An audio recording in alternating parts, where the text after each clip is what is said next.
Hi, Marcel. 1 more minute to start now. So we start now. All the startups are in the room. Whenever you're ready. Yeah. Okay, so we start now.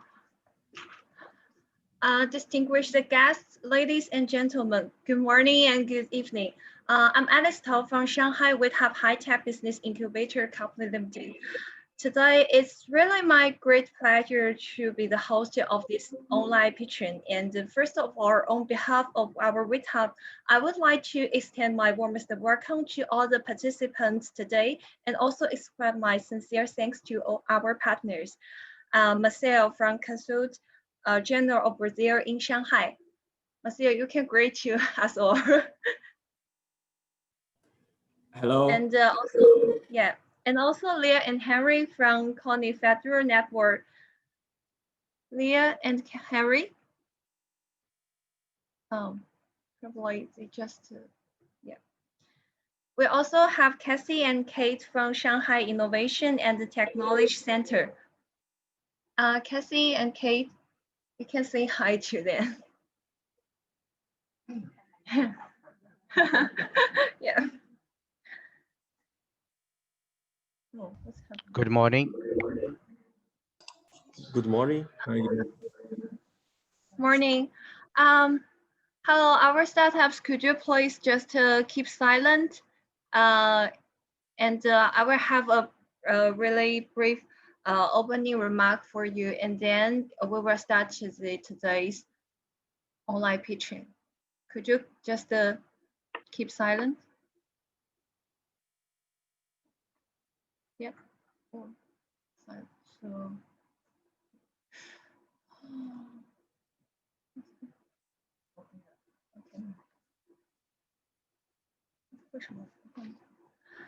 And today we also have Mr. Jin Yinyu, the Vice President of our Shanghai Withub High-Tech Business Incubator Company Limited. Hello, everyone. Good morning.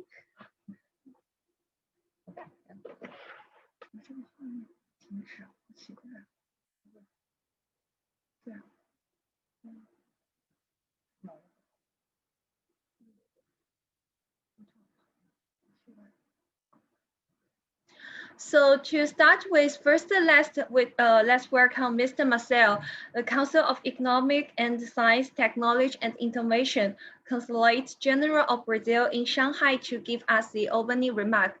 Welcome, Marcel. Thank you, Alice. Thank you so much. Thank you a lot for organizing this, having bring us together here tonight, this evening in Brazil. Thank you all for coming, either very early in the morning in Brazil or kind of late already in the night in China. Thank you all for your efforts. Thank you for the introduction, Alice. Like she said, my name is Marcel Garcia. I'm the head of the science technology sector here in the Consulate General of Brazil in Shanghai. Just to briefly tell you what we've been trying to do. This sector was open 2 years ago, and my main job is to get to know the main players, key players here in Shanghai and region, who can partner with our Brazilian entrepreneurs, our professors, our researchers, and so on. So this is tonight is something. It's an event that we're really looking forward to, because it shows the potential to find partners on both here in China and in Brazil.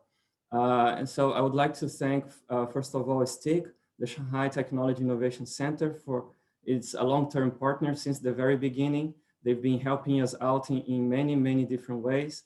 Cass and Kate here are always with me in all these initiatives. Thank you so much for your continuing support. And I'm really happy that I got the chance to meet 3 or 4 months ago, Alice from Withub, and they embraced us. I felt very welcome there. And they were open to explore avenues of cooperation immediately. And this is the result of their really hard work on this sense. And thank you so much, Alice, for your personal efforts on bringing everybody here together. And on the Brazilian side, it's very special, the participation of Federal Network, CONIF. I also got to know them early this semester, and they immediately saw the potential that we could have our Brazilian startups could have by linking them with partners here in Shanghai. So, and after all this, we are here together today. So I just wanted to say these brief words just to introduce how this came about. And of course, if I can be of any help on our Chinese colleagues or our Brazilian colleagues, please feel free to contact us. And I think you all have our email or website, and Alice can distribute that as well. In any case, and I'll be here watching you and cheering for you. So I hope you have a great demo day today. Thank you, Alice.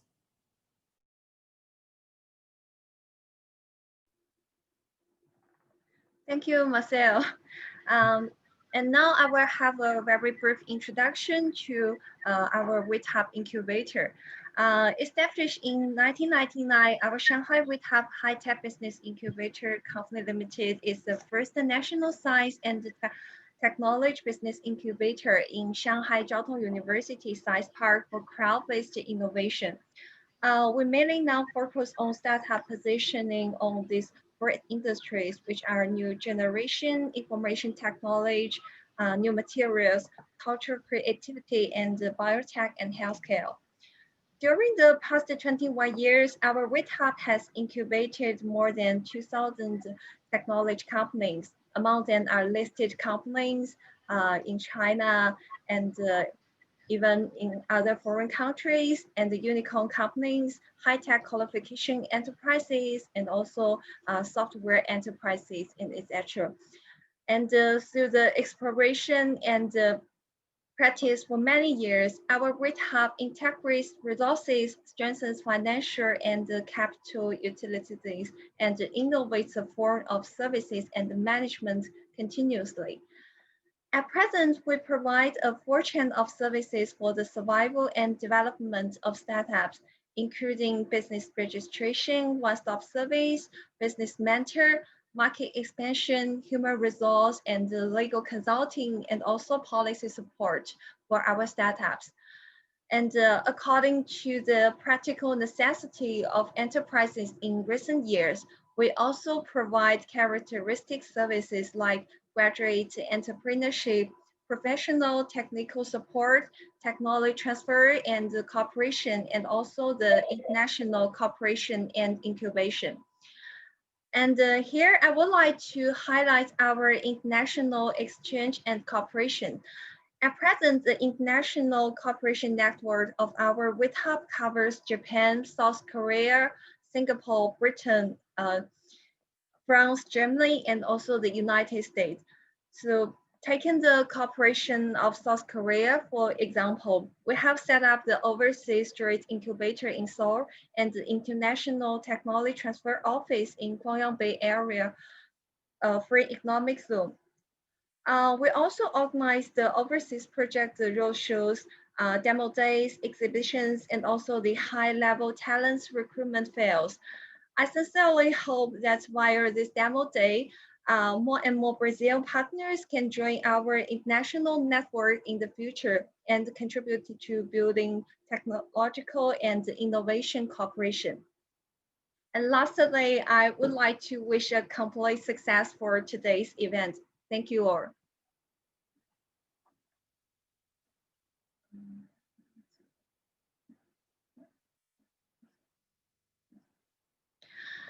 Okay, this is just a brief introduction about our Shanghai Withub. And now let's turn to our key parts, project pitching. So before the pitching, first allow me to introduce our distinguished mentors presented here today. They are Dr. Chao Ma, Assistant Professor at Shanghai Jiao Tong University. His research interest focuses on artificial intelligence, especially computer vision and the machine learning. Dr. Tao, yeah, just the same. Hello, everyone. Oh, maybe you need to. 静音打开。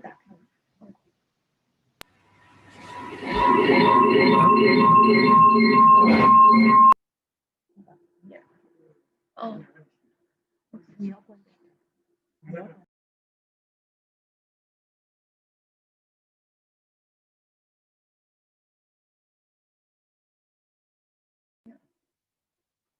Yeah. And we also have Ms. Christine Zhu, Industry Cooperation Senior Manager, National Intelligence Sensor Innovation Center. She has rich experience in the industry of semiconductor. Yeah, Christine, just to say hi to them. Yeah. And we also have Ms. Gary Lee. He is the famous investor in Shanghai and also the partner of Shenying Capital. Yeah, just there. Hello, everyone. I'm Gary. Okay, now let's work on our today's first program, dinosaurs diagnosis. First, let's work on Mr. Carlos Whiter to share his program. Yes, hello, I'm here. Can you listen me? Alice? Yeah, we can listen to you. Yeah, can I start my pitch? Yeah, I didn't hear you. Yeah, just start your pitch now. So I will start up the okay? So I will share my screen now. Can you see my screen now? My presentation? Yeah, we can see that. Just start now, Okay. please. Okay, so I will introduce myself. My name is Carlos Vitor, and it's a glad to me to present our startup to you. So let's go. I will tell about my family story, me as an only child in the left, and my father in the center, and my mother in the right corner. So this day, it was my mother's birthday. So today, that day, it was fantastic day. My mother has moved to a beautiful place near to the beach. And unfortunately, and all the days is not so like that before. So one day my father's get COVID virus and he goes to the hospital. He went to the hospital. But the problem is he wanted to go to hospital. It's one problem. And another problem is the health insurance. It's high in Brazil and we have a wait for be hospitalized. So life is good. So what should I do to help them to live better? Because I worked a lot of time in health system. So I tried to think about to avoid my parents to be hospitalized. And I thought a solution, streaming vital signs in real time and health monitoring with artificial intelligence. And the product is IoT health device and AI health monitoring. And about different advantages that we have from straight competitors. Today we have three straight good competitors, Bina AI, Caretaker, and Bips. They have different technologies. And we have different technologies too. We use artificial intelligence to help monitoring and prevent diseases from the patients.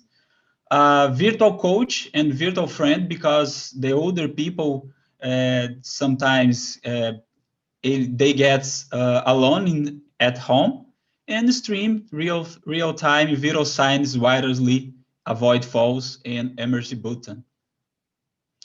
And let's go to talk about the target client, market, and why clients will buy. Our niche client, our niche market is the older people because they don't like to go to hospitals and the health insurance is so high. And what about the market? The market today is 29 million older people in Brazil.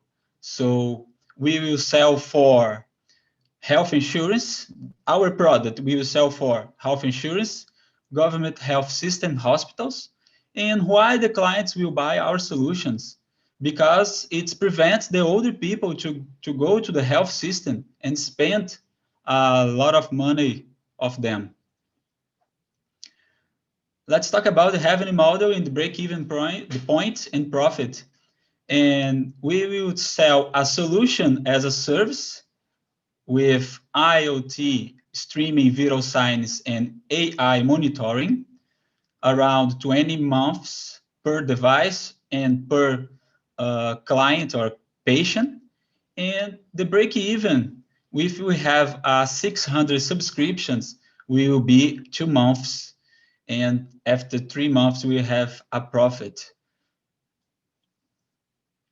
And our team, it's me as a software developer, coach, and administrator. My father is as an electronical engineer, and Diana Ribeiro as a sales manager. And we have a lot of partnerships and partner. We have a high education partnership with international university called PUC-RS and Instituto Federal Espírito Santo. And we have a business partnership that we are partner from Executive Checkup. It's a doctor clinic. Carlos Chagas is a clinical analysis laboratories. It's a big hospital here in local state called Vitória à parte. And we have partnered with 3 health insurance, SAMP, São Bernardo, and Odontopar. And what we need to grow, we need a financial investment for a pre-seed round, around $80,000 for 3 to 5 equity. It can be negotiated. And what we will do in 12 months to be physically incubated and accelerated by HEX from 3 months in China. And what is the strategy of financial investment? 45% in investment in develop and 55 in sell and market. And let's talk about timeline business plan.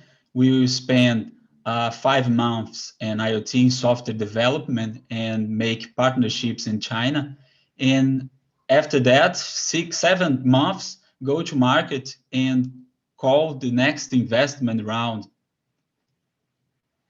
It's not a regular solution. It's a solution about love. I love my parents. And do you love your parents? That's it. Thank you. Let's go to help our parents and world better. This is my mobile phone, email address I can put on the chat. And it's not the end. Let's talk about and try to test my vital signs in real time to you. I will stop the change. I will stop the presentation and stop sharing. And I would like to share my vital signs to one person because we have a free host service, so I can put the website on the chat. And Alice, who could access my viral signs by internet?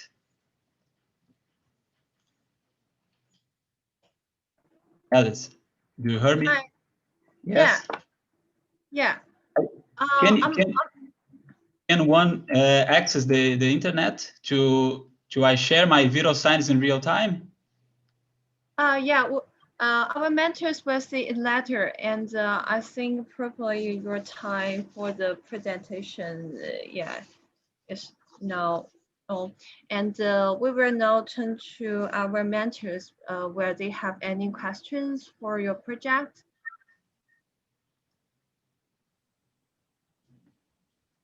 I'm sorry. Hello, Have you? hello, Miss Carlos. Can you hear me? Yes, I'm here. Yeah, we just see the links you put on the chatting room. And I put on the chat and yeah, and we will open it later. And now we will ask our mentors whether they have any advices or suggestions for your okay. program. Okay, Yeah. no problem. Yeah. So any questions from our mentors? Yeah.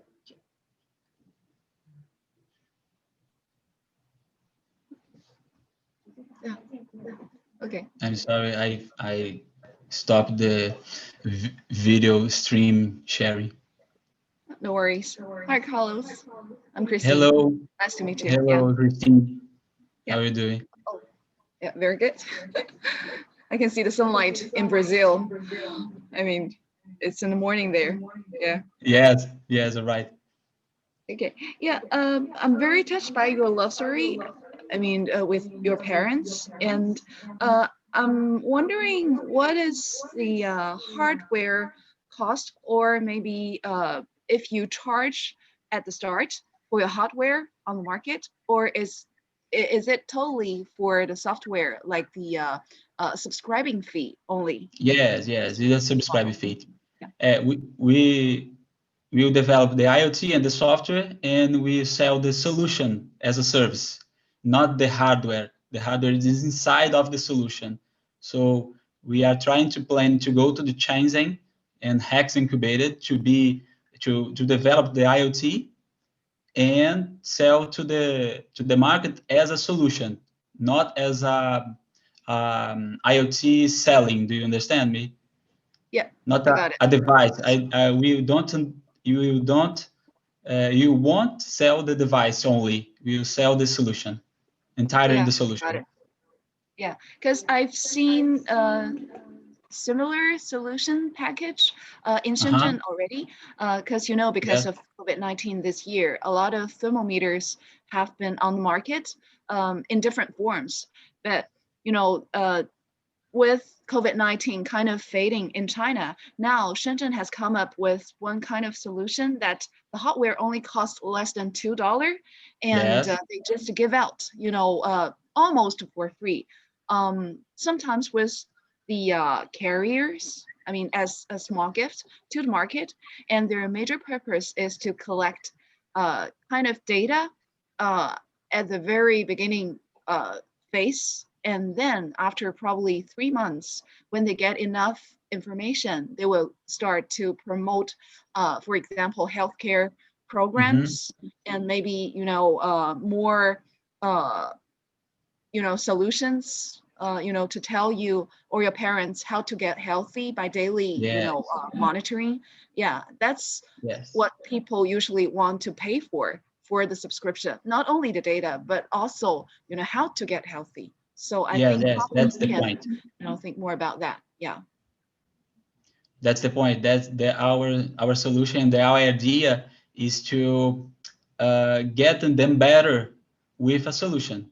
So we won't sell the IoT device. We won't sell anything. We just sell the idea of get better with technology. With the technology, we can get better your health. You understand? Yeah, I got it.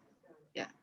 So, and also, I would probably remind you about something on your sales channel, because I've seen kind of two different channels here in China. One is probably, like you mentioned before, is with the hospital, but the hard point is that you have to get a license, what we called a type 3 medical license here in China, Yes. to get a distribution. Yeah. And the other one would be with some carrier, or, with some consumer electronics. So that's probably easier to do the distribution, but you have to be more precision on your target customers. So that's not only for the senior citizens, but for most, carrier kind of users. Yeah, and now in China, I would like to say that most of the users was like between 20 to 40. Yeah, they are much easier to get the idea to embrace new technologies or new kind of things. Yeah. Because in Brazil, we have this niche, the older niche people, they need to be attended. So here in Brazil, it's different from the China, because here the older people doesn't like to go to a hospital. So they like to be at home. So when you have a technology or device that you can string the vital signs to the health insurance, it's good to the health insurance and it's good to the older people too. And today, as I have 20 years in health experience here, our state. So we have to make this IoT and be regulated by institution called Anvisa, like in your China too. Okay, so I have to be in Brazil after 3 months in changing to take these regulations to sell the solution in Brazil. Okay. Yeah. Totally understood. That's good to know. And I think if you're ready in Brazil, you can have a try then in Shenzhen and in China. Yeah, or you can probably do in parallel. Yeah, it's in parallel, because the idea to take the Anvisa regulation, it's easier. It's not so difficult. It's not so difficult. You have to take the device and bring to them, and they sign the regulation to you. It's not so difficult. Oh, okay. Okay. In China, you have to have a partner, a manufacturing partner, an OEM factory that probably have the Type 3 license. So if you want to enter China, you definitely need to find a OEM partner. That's my advice. Yeah. Of course. Okay. Yes. Thank you. You're welcome. You too. Thank you for our first program, Diagnosis. Now let's work on the endangered sport. Mr. Gustavo. Hello. Just open your video. Hello. Hello. Yeah, just to share your screen. Yeah, we can hear you. Yeah, just stand up, please. Okay. Can you see the screen sharing? Yeah, we can see it. Yeah. Okay. So good morning to you all from Brazil, and good evening for you in China. I hope you are well and open-minded to new business opportunities and projects. Endangered Languages is a prize-winning technological startup. It was created by Daniel Mendonça 5 years ago, and it was awarded as the second best graduation project of the year in Brazil. The group of developers is looking for results concerning storing endangered languages and therefore endangered memories and practices. We want to apply a business model that is repeatable, scalable, flexible, and of course, innovative. We would like to describe our startup company as one that, from the input of members of linguistic minorities, is able to provide a more socially responsible and empathetic world. It should enable discoveries in several areas, from anthropology and linguistics to medicine, but never forgetting our respect for diversity and sociability. We develop our program based on a few problems that Daniel, our creator, found while working at indigenous Chacriabá schools here in Brazil. First, the only way words were transmitted was from talking. There was no written record of them whatsoever. People that speak the same language live far apart, so there is not much communication between them. And there is no recorded translation between their native language and Portuguese, and also no recorded pronunciation. And as we can see in this image, in Brazilian lands, we have almost 900,000 people that speak languages at risk of extinction. And those numbers are even greater if we consider the indigenous that live in rural areas and forests. We first thought the system was only for the preservation of indigenous languages in Brazil. But after studying a little more about this issue, we found out that there are millions of people around the world whose languages are in risk of extinction. If we take a closer look at the map, just in Western China, Indochina, and Northern Australia, there are hundreds of endangered languages. And therefore, market opportunities are enormous. Think about how much does your language matter to you, and what would happen if it disappeared?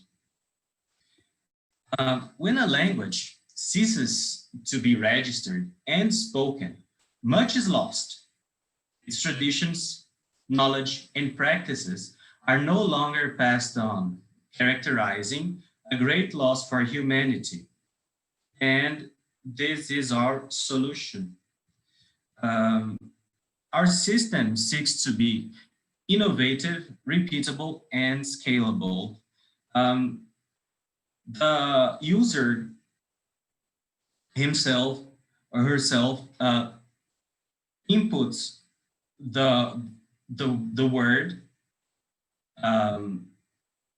with also an image where that language comes from, the people, the dialect, records the sound, and if that person feels comfortable with it, writes its name. So it works as a system that records language and also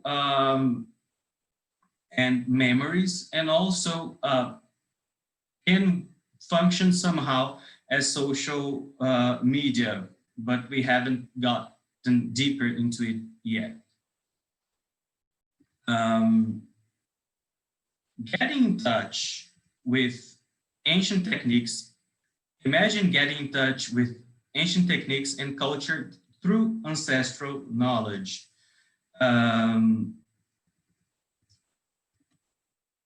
The close relationship between speakers and spoken languages is the greatest potential of the system. The more people register words, the more information will be generated, and the value of that information is invaluable. The program stores and compares multiple languages simultaneously.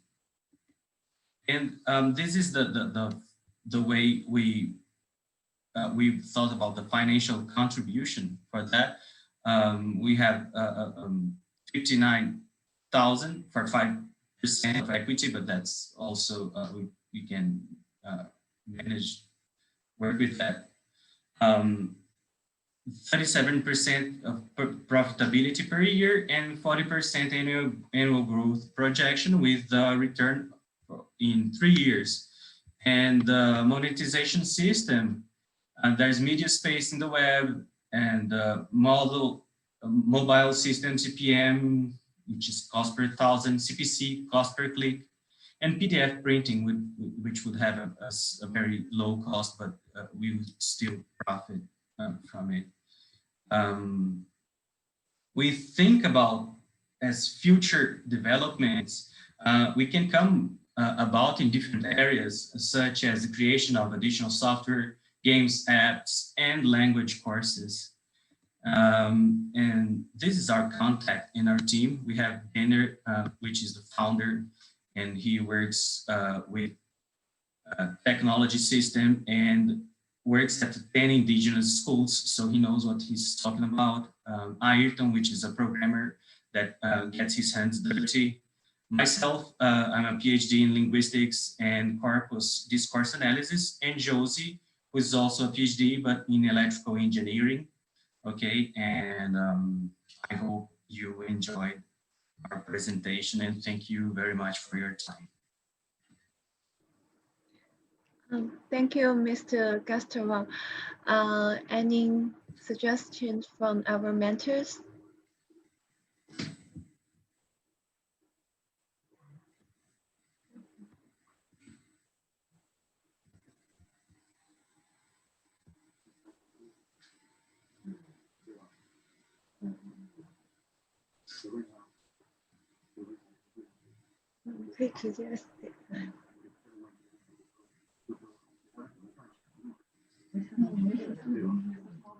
Yeah. 叫什么 ？Dan 是吧 Gustavo.？Hi, Gustavo. Hello, Gary. Hi, I'm Gary. I have a question. You have a great idea, and so how to make money from your potential customer or your potential partners?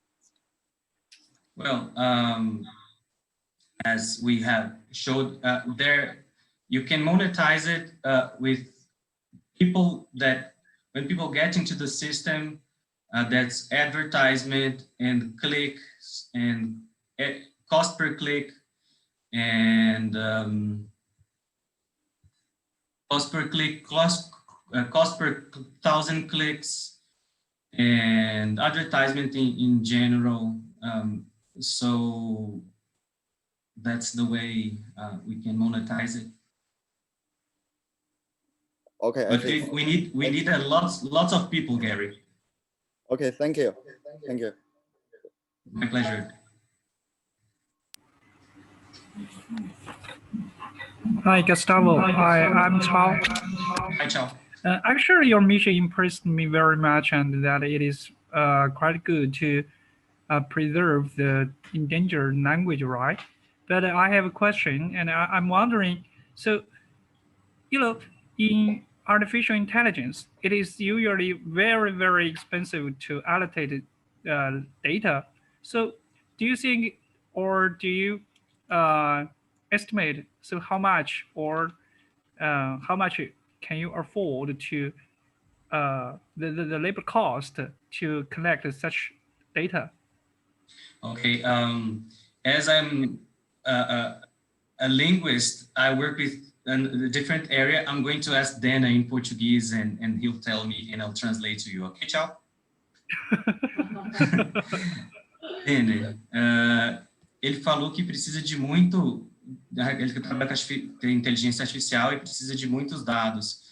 E isso custa muito dinheiro para guardar. Como é que você pensou nesse custo?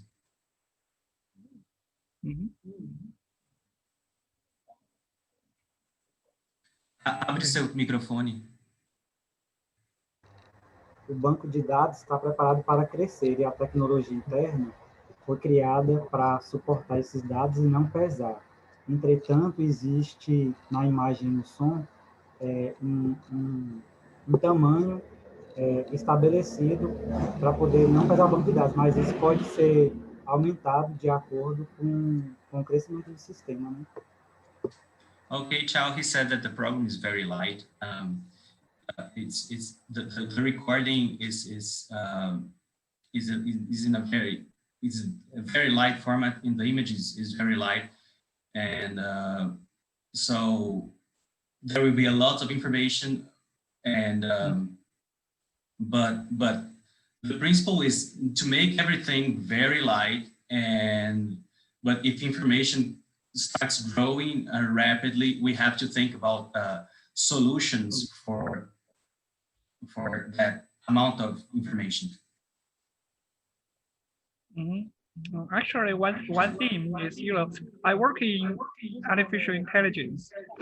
So I know that the first step is to collect a large number of data in the first step, and the second step is how to design advanced algorithms.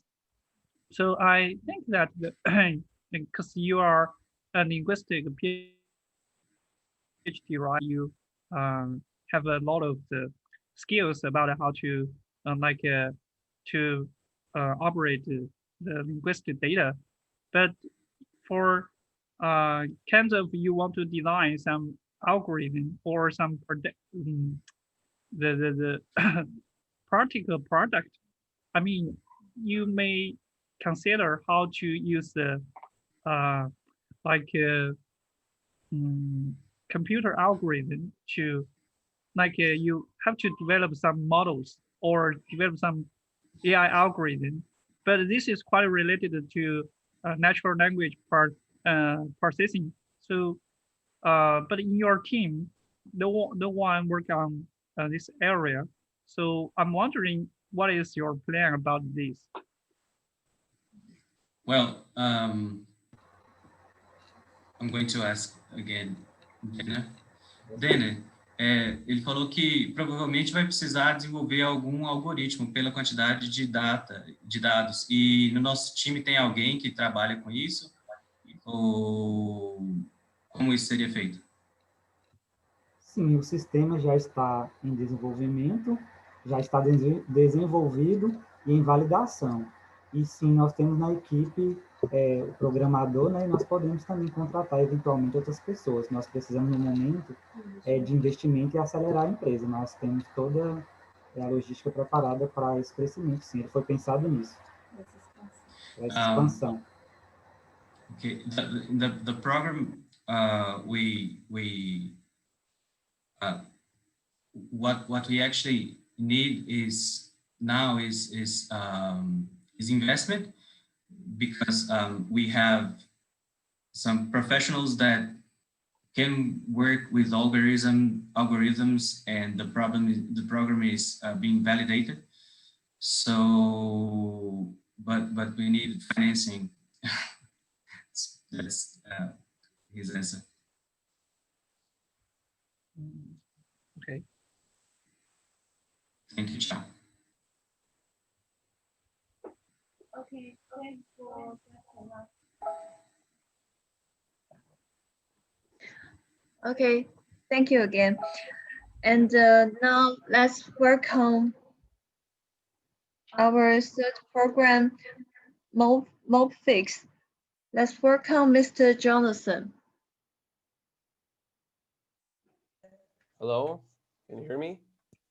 Yeah, we can hear me. Jonathan, just share your screen with us. Okay.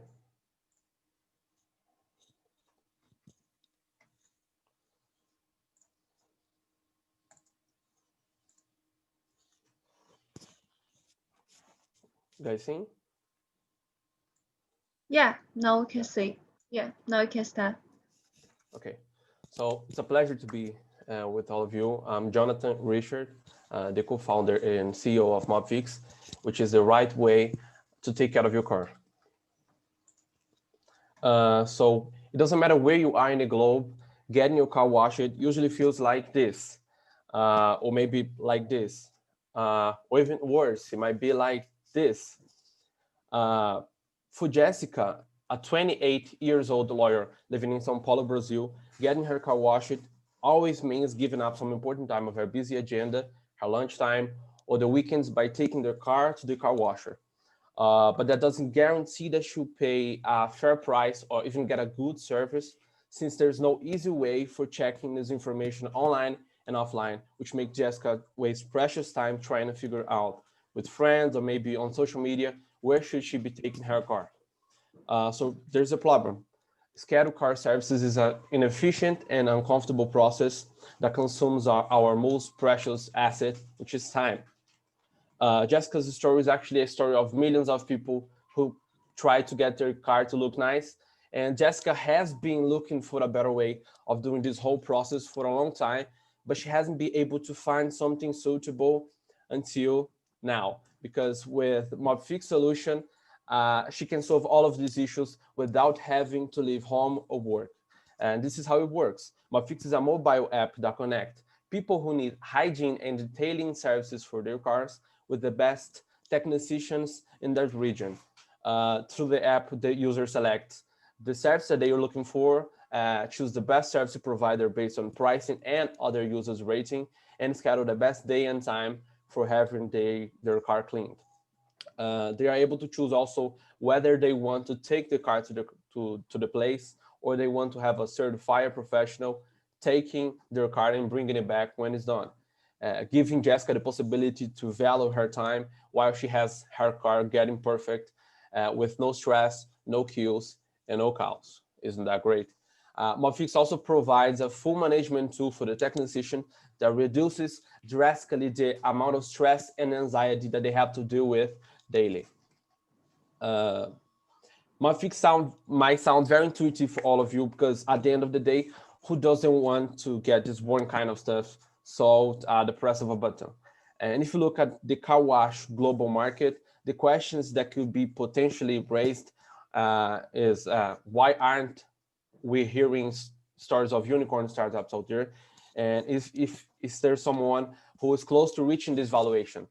Once the car wash global market moves around $30 billion per year, and just in Brazil, where we're located, it moves more than $4 billion per year. So it's a huge market. And the answer to those questions is no, there's no unicorn startups out there. But there are some competitors, and the reason that they are not unicorns yet, we believe that relies on three main topics: lack of professionalism, inconvenience of the solution, and bad user experience. So here we have some of the strong players in this market, startups that have already raised millions of dollars in funding, proving the huge potential of the market. But all of them that we have noticed focus on an autonomous autonomous technicians with no previous experience with car washing and detailing, and they are trained by the platform.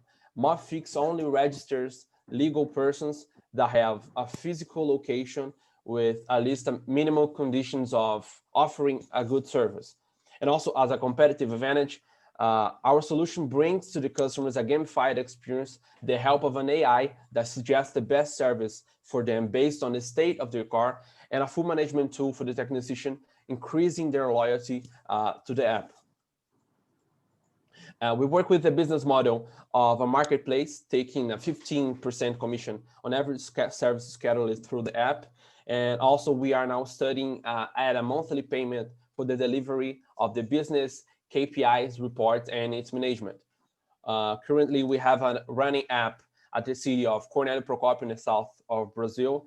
And we launched our first version of our product by June 2020, while everybody here was still quarantined and therefore not using their cars and cleaning.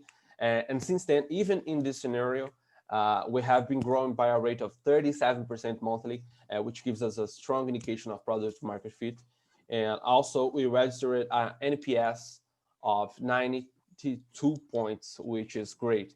And as our next steps, we are looking for improving our AI and gamification system, and also our short time strategies to take the São Paulo's market in 2021, which represents the largest car fleet in Latin America.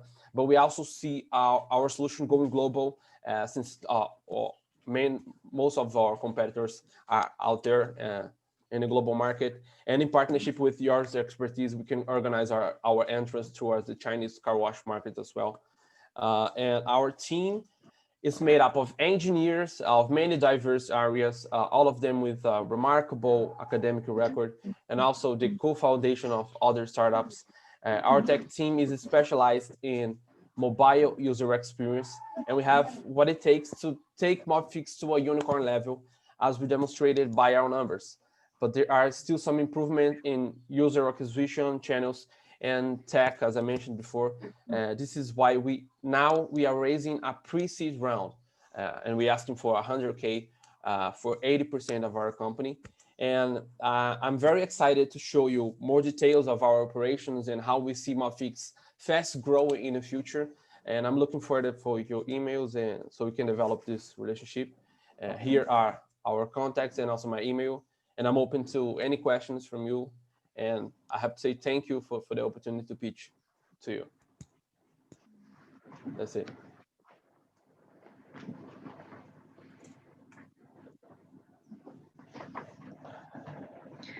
Thank you, Jonathan.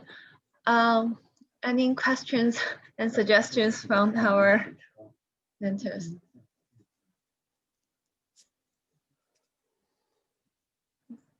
Yeah. Okay.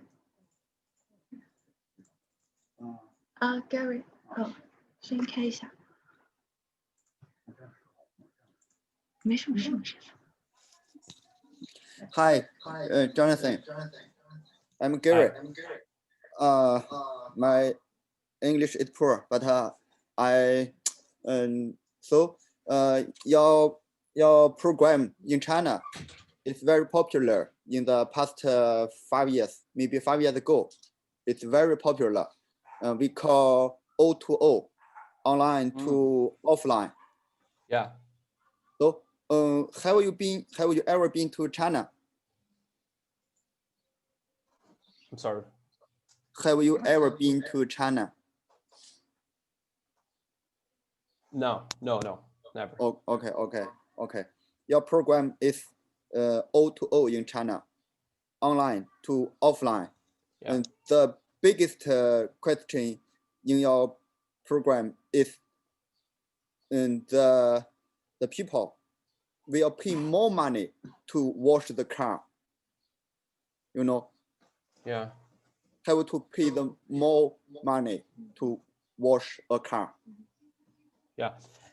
Actually, it's the biggest question. Yeah. That's a huge.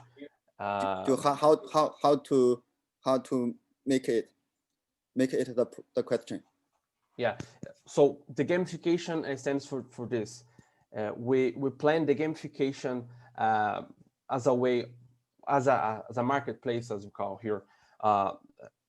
The system not increase its value for the user as the amount of users increase, only if the demand increase as well. So it doesn't matter how much your friends are in the platform. If we don't have more demand, it doesn't increase its value.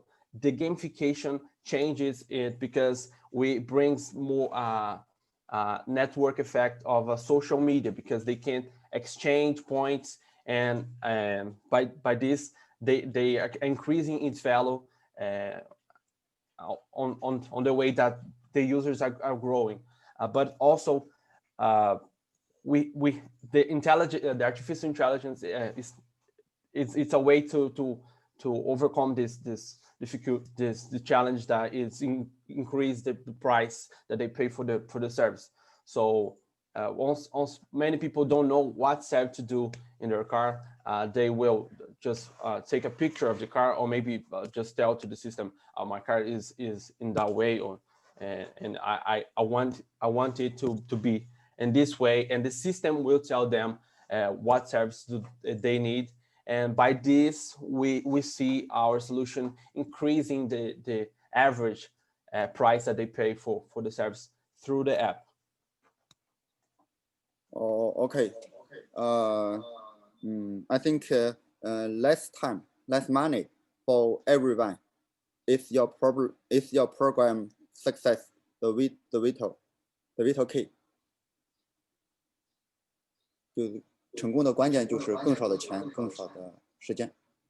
对，他没做过，他可能不太理解。中国这些都死掉了，你可以跟他说一下。对，上门洗车增加了这个用户的成本，而且增加了这个商家的成本，赚不到钱，效率没有提高。对，你可以跟他说一下。Yeah, from our mentor, the key preference for your program is that Alex, I can't hear you. I think that just your mic is mute. Yeah. Hi, Jonathan. Can you hear me now? Yeah. Perfect. Yeah. From our mentors, the key problem for your program is that the cost for the promotion is really high. So yeah, it's would need to devote a lot. So it's really hard if you want to promote your program. And you know, in China there are lots of similar programs, especially this kind of O2O programs, and they have, you know, cost a lot, but the result is not that good. So for your program, yeah, our investor don't think it's pretty good, and it will cost a lot anyway. Understand. Yeah.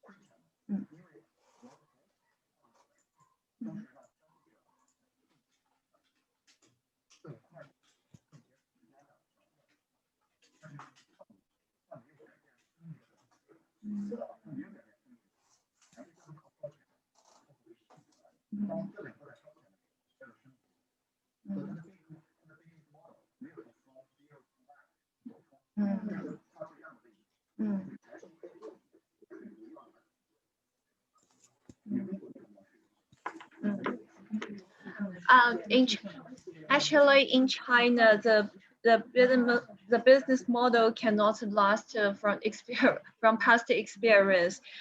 Even you can get investment at the very beginning, but you cannot always attract the customers. The cost is too high. So yeah, this from the past experience. Actually, there are lots of similar companies. Even they get investments initially, they are all failed at the end. You know? Yeah, I know the CAC versus LTV is high. Yeah, because the business model cannot last a long time.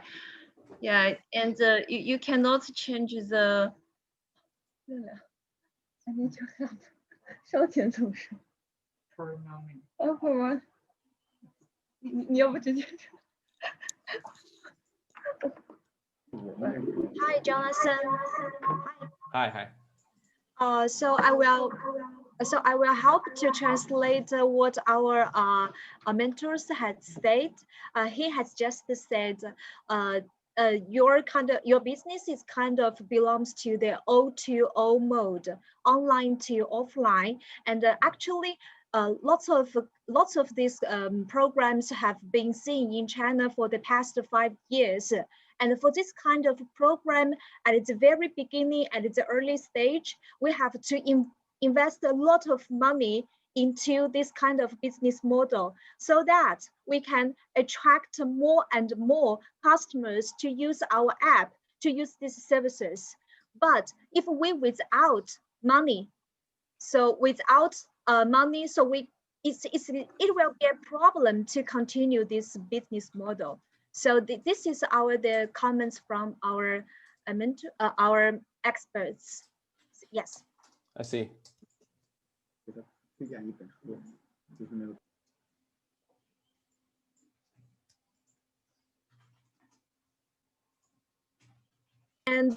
And our experts also recommends one book. It's called From Zero to One. Maybe you can check it on the Amazon. Yes. Yeah. I've already read it from Peter Thiel. Right? Yeah. Hi, Jonathan. Hi. Actually, I think that the largest concern from our mentors is that, so do you connect feedbacks from your customers and does your service really improve the efficiency of the customer? That means save time for your customers. Because your customer has to wait. If you guys send some have to wait for the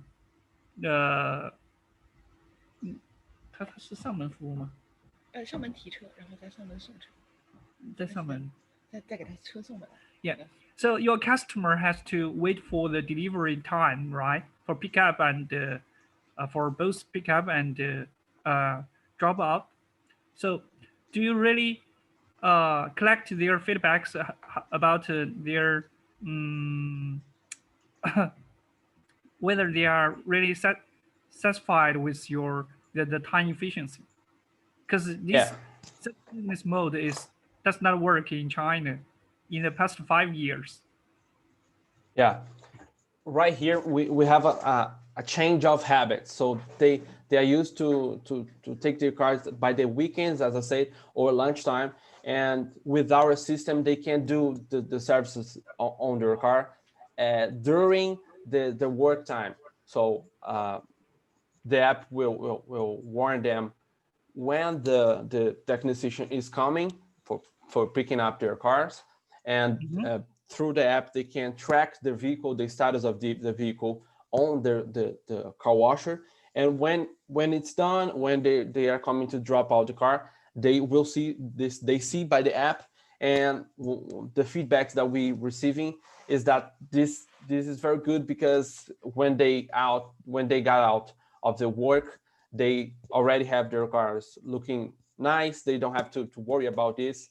And this is why we are succeeding through the word of mouth, because at this point we have invested little money for this model, and we have still growing through the word of mouth, because on the work, the people tell to their friends, and they can wash their cars while they are working, and they don't have to worry about that. It's a little bit different, for example, for another model that we have here, that it's food. We have an app here called iFood, but they have to be they have to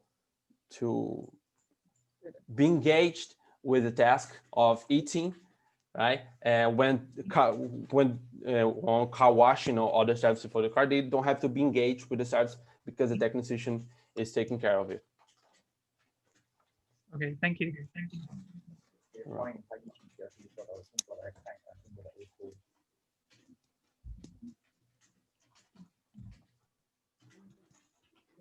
Hi, Jonathan. Our mentors tell you they really wish you could come to China to have a look at our market after the COVID-19.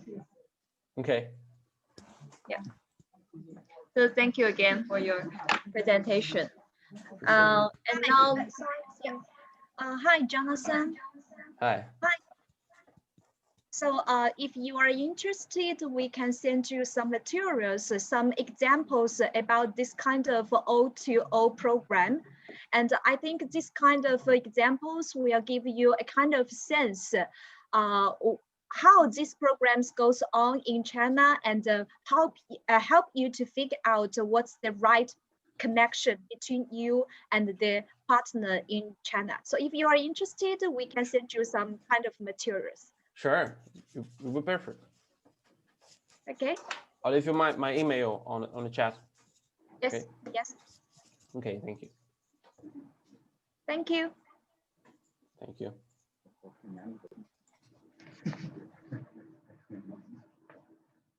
Thank you. Now let's work on our first program, neob. neob, the program. You can start Hello, now. everyone. Yeah. Can you hear just us? to share your screen with us. Please share your screen with us. Yeah. Hi, everyone. Good morning, good evening. So my name is Reginaldo Almeida. I'm the marketing consultant. This is Andre Oliveira. He is the technical responsible for neob. Yeah, we are here to present to you neob. Let's get started. So first of all, let's talk about the related problems to the building management. So we have a couple of the problems. I will highlight the most important for our product. The first one is the waste of resource. So every day, valuable resources like water, gas, and electricity are wasted. And then we have also the maintenance problem. It's difficult to predict the maintenance. And some of the other problems is kind of documentation management, legal requirement. I mean, keep the legal documentation up to date, suppliers management, user experience. So all of this, all the results from the building should be put in a friendly environment. So, and here is our solution. So we have an IoT system that we implement in the building complex, and then we collect a lot of data and use it as an input. Then we process all the data in a cloud computing, and we provide outputs like maintenance management. And then we're gonna have a file repository. We have control of electricity, consumption, control of water and gas consumption, and all the data can be accessed from any user from anywhere. So in this way, we create the neob. So neob is a cloud computed based and an IoT based system that collect and organize relevant information from facilities, providing real-time and easily accessible data for residents, users, and building managers. So our platform consists of collecting the largest possible amount of building data from building, working with big data concept and learning machine learning in order to predict and point out flaws, inadequacies, and potential improvements for your building. And so neob also offer an integrated platform with project management and repository of all documentation related to the building. So now I'd like to highlight for you guys a real case. This is come from a real customer from neob. It's a residential building, 6 family, and we're talking about 22 people. So by those 2 graphics, you can see that right after the installation of the system, we can observe a reduction in the following month of about reduction in the following month about 40% in water consumption and 25% in energy consumption in those homes. So we are talking about sustainability. What we notice is that when people pay attention to their consumption in real time, they immediately take a kind of financial consciousness. In our marketplace, neob operates mainly in the southeast region of Brazil, and this region is responsible for more than half of Brazilian GDP. And the opportunities. So we are talking about 4 main opportunities. The first of all is commercial and residential buildings. Just to give an example, just in São Paulo, it's estimated that there are about 200,000 residential and office buildings. Another opportunity is shopping malls and supermarkets. So Brazil has about 650 shopping malls. The southeast region concentrates over 350 of them. And the 10 largest supermarket chains together have more than 2,300 places across the countries. Another opportunity is hospitals. Brazil has about 6,000 hospitals. And finally, we have also universities. Brazil has more than 2,400 higher education institutions. In our business model, we work with a software subscription. In our current billing, we have 3 residential condominiums, and the billing it's $72 US per month, and we have an additional office building that has been paying us $116 per month. Let's talk about growth expectation. So each customer pays a monthly subscription for this service. Our only costs are on cellular communication, IoT, and server maintenance. So we can increase thousands of customers per month, maintaining the same billing value. I mean, without large investments. Competitive advantages. So we have two main competitive advantages. So first of all, we have a partnership with a public university, and we have a sustainable position in the development of technologies for sustainable use of water and energy resource. So our goal for the next 36 month, the incoming 175K per month, and we are talking about 10,000 new customers for residential and 100 new customers for commercial. And we aiming to attract new talent, guys. So we are aiming to attract new high-skilled professionals and grow our team. And this is very important, guys. So we're gonna collect data from over 300,000 people and on resource consumption behavior. We are talking about big data here. Our team is made by qualified dynamic professionals from engineering, information technology, and business administration fields. The partners has a massive market experience, having working for years in large enterprise across all regions of Brazil. And we have as a supporters, Instituto Federal de Minas Gerais. This is a university here that has been providing technical support for us, and PWA, Projetos e Consultorias. This is a private company. What we are looking for. So we are aiming $100,000 capital investment for 10% shareholder of our company. However, of course, we are open to talk and discuss. So next year, where are we gonna put this money? Next year, we are planning to launch a market campaign. With this, we expect to get around 100 customers per month throughout the year. So basically, we expect to jump from 4 customers to around 1,200 new customers. That's it. Thank you, guys. We are open for questions right now.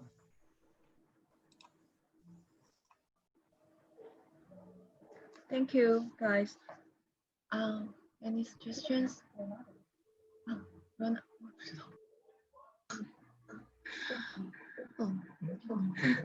Hello, I'm Christy. Hi, Christy. Yeah. I've got some questions. First of all, I would like to understand, that your business model is to get the subscription fee. Yes. And I'm wondering, is it like for your customer, is it the estate manager or a management company or just the regular users? I mean, your business, is it to B or to C? Are you asking about who are our customers? Or the subscriber. Okay, so we have 2 main customers. One is like private buildings, complex. We have here in Brazil a kind of many buildings together that are put together, and we have just one process management center. And this management center will be responsible for the subscription. And we have also offices. So a building, office building, and they can contract our service, for example. Oh, I see. Okay, so basically it's to be. Yeah. Yeah. For to be market, I think one of your costs would be added. I mean, the customers doesn't really just pay for your cloud service or the data. They also pay for the on-site services. I mean, for checking if the equipment or the facilities are working right. I mean, if one of your data, for example, or carbon dioxide doesn't show right in a particular office room, one of the possibility is that the sensor is out of date, running out of date. And then you will probably need to send someone or collaborate with some on-site engineers to go on-site. To check if it is the hardware goes failure, or maybe your data processor processing mechanism is not right.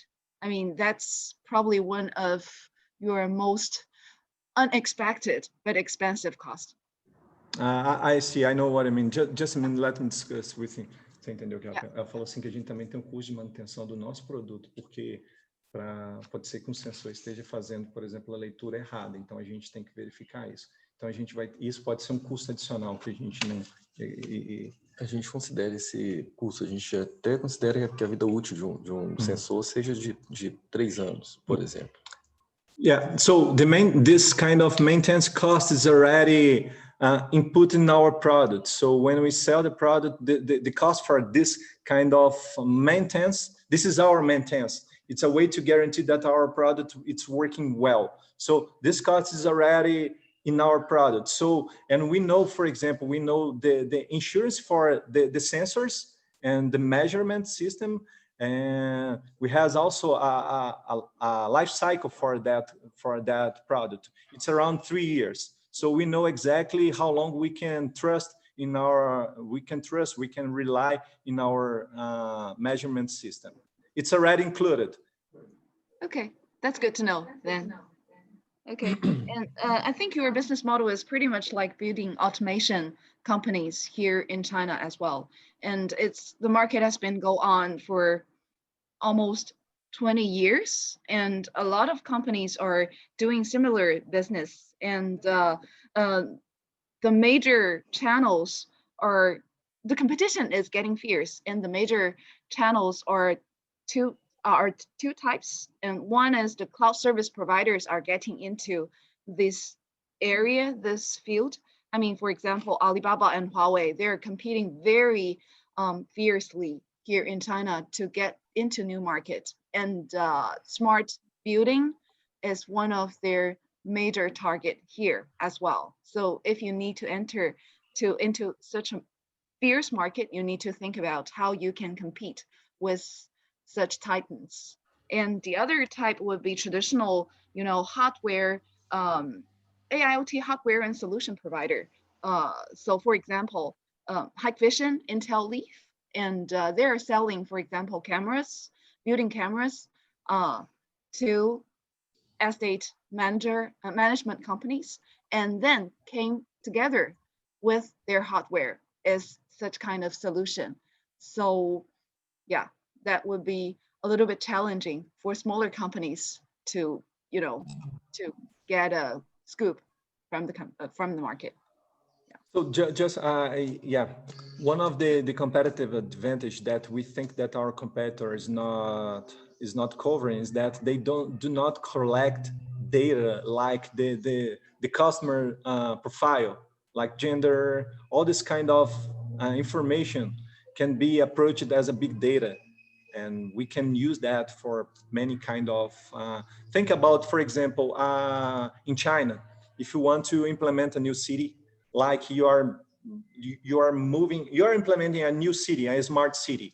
So it's very important to you to know the demand of energy and based on the profile of your future customers. So, and I think that it's pretty hard to have this data, and our product can offer for you a kind of profile, kind of behavior of the people, and you can create this profile, and then you can estimate properly, more accurate your demand. There is behind of our main goal, there is something very, very valuable that we would like to highlight. There is this big data there. It's very, very useful for many different. We can explore this advantage and use this advantage for other kind of opportunities, And we think that our competitors, like you said, they are not working this way. They don't have this kind of, they are not aiming this kind of big data treatment. And also the AI, the artificial intelligence behind of our system, it's another advantage. Okay, and good to know. So, I'm sorry, just finally, one very important thing. So here in Brazil, we do not have a direct competitor. We don't have anyone doing this kind of service, providing this kind of service. So this is the reason that we try to highlight that our main marketing at first is Brazil. So we have a huge growth potential here in Brazil. Okay. Hi, actually, I have another question, and I'm wondering even though you have the profile of your user or the customer, so what is the, so can you, how to make full use of this kind of profile? I'm wondering. So first of all, this profile, it's like confidential. So we cannot, yeah, we need to preserve the confidentiality of the users. But, ok, we can create the profile. Just a minute. Qual que é a vantagem da gente, o que a gente pode fazer com esse Big Data? Planejar novas construções, novos edifícios, né? Planejar consumo de energia para novos edifícios, prever manutenções futuras. Isso mais ou menos que eu falei. Se tiver mais, tem mais alguma coisa? Não, é basicamente isso.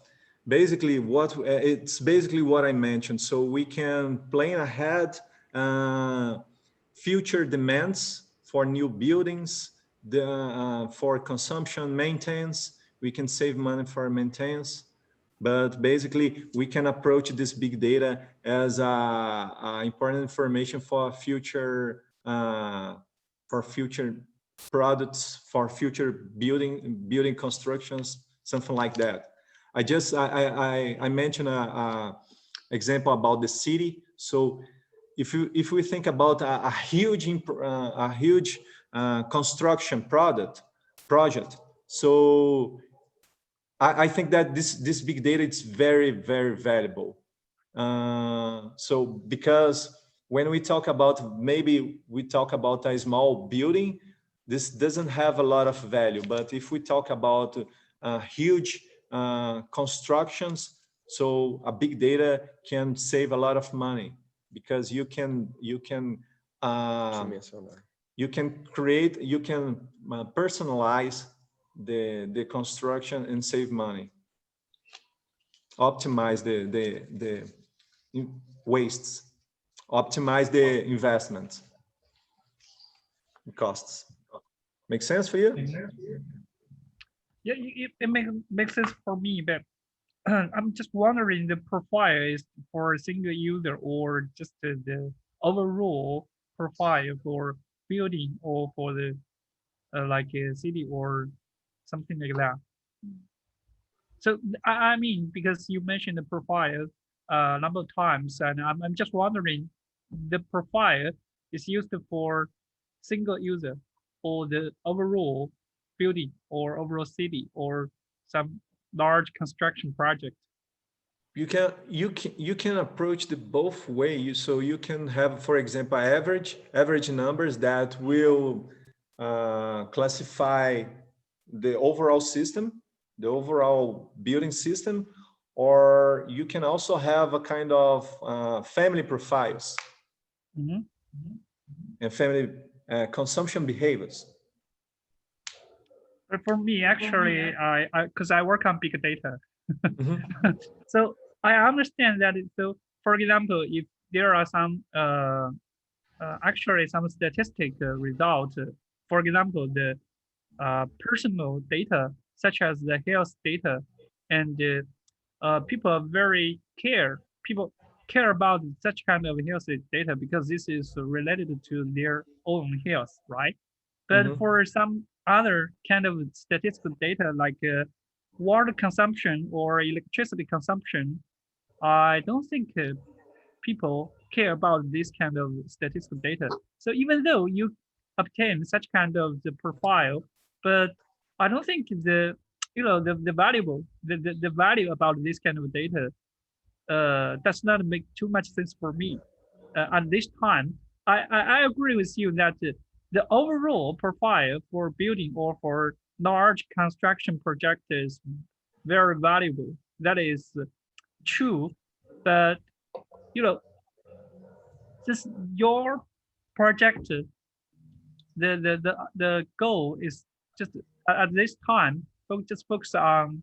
So I'm not quite sure about how the profile is for the overall project. I think so I think that a little bit.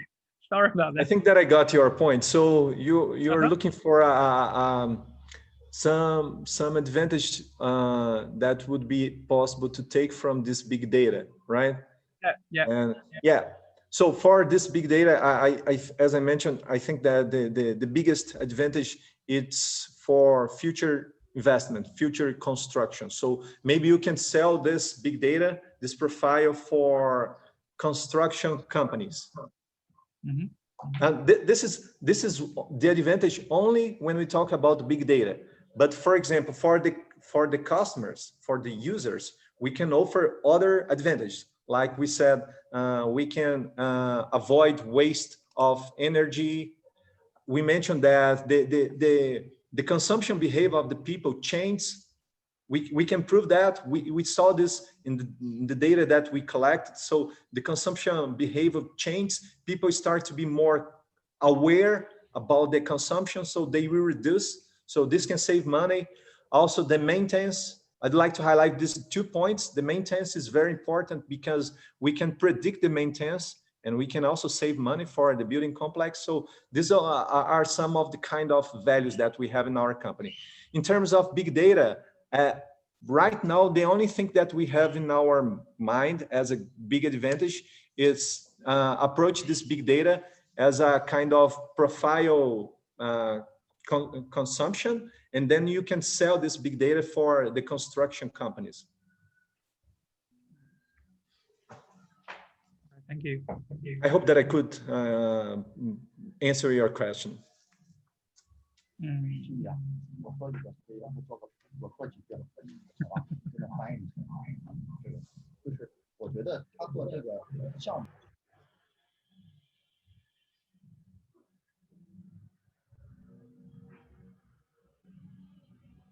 Any other question, guys?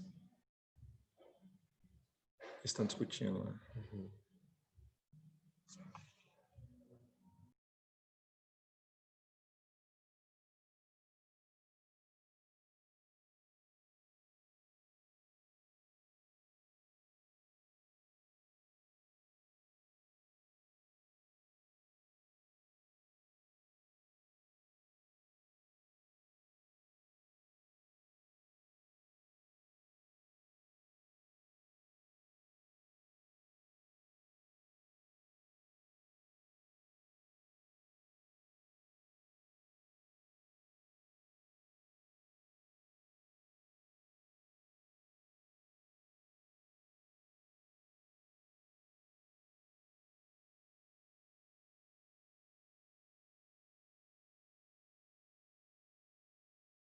Okay. Okay, for our newbie, can you hear me now? I also have one suggestion from one of our mentors, and he said he has advice for your program. He thinks the key for your program is not your skills, as the skill is not really hard to be applied in programs. He thinks for the most important thing is to focus in one maybe niche market. You concentrate too much areas, and he thinks you should pick one niche market and have more attentions. I'm sorry, just to get a better understanding, what do you mean by pick markets? Niche market, just like a small niche market. Niche market. Yeah, niche market. Yeah. Just for a small niche market, because in your business plan, you mentioned that you want to promote in too much different industry, different areas. I think you should just focus one niche market and have more tries and maybe if you. Yeah, I got your point, and we agree. So mainly, as we are starting right now, we are a startup company, so we have to keep focus on some of the niche. But we talk about opportunities. So those are the potential opportunities for the future. For now, we should focus only in the niche that we have more. We are more comfortable. We are more familiar with. So, but yeah, we mentioned that we have it's important we think that it is important to highlight to you guys that we have a huge potential in this product, because we can also achieve new customers like universities and hospitals. But we got your point and we appreciate. Yeah, thank you. Thank you. And now let's work on our fifth program, quiz class. Quiz class. Hello. Everton. Yeah, can you? Hi, Everton, can you share your screen with us? Yes, I will share my screen now.